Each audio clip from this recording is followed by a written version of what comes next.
it's like to lose a father. Missing a father isn't usually one big wave. People like to imagine grief as a storm that comes through and tears the roof off and then leaves. Reality is much meaner than that.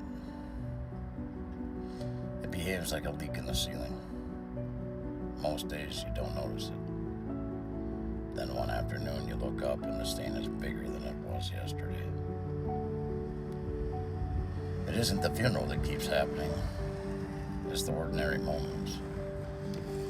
It's reaching for your phone because something finally went right. And you know exactly who you'd call first. Only to remember that that number doesn't exist in your life anymore.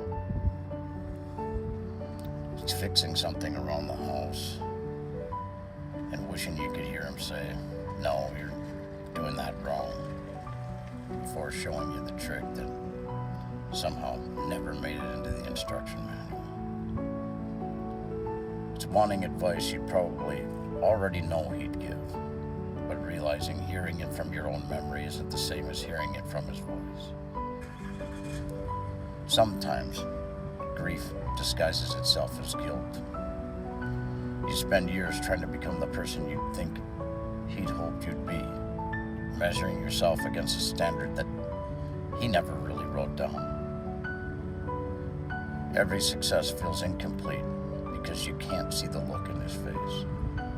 Every failure feels heavier because you imagine you've let him down. The cruel part is, you probably never know if you've fallen short. Fathers are complicated. Most fathers don't expect perfection. They hope their kids become decent people, keep getting back up, and maybe learn a few lessons without making every mistake that they made. The rest is mostly the stories we tell ourselves after they're gone. Then there's the strangest part of grief.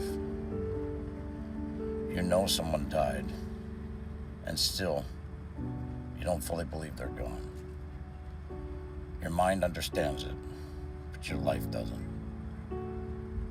Some part of you is still saving things to tell them, still expecting him to walk through the door at Thanksgiving, still thinking, Dad would love this. And then life quietly interrupts. It doesn't feel like denial. It feels like muscle memory. A lifetime of having someone in your world doesn't disappear because a date on the calendar says it should. So you mourn him once.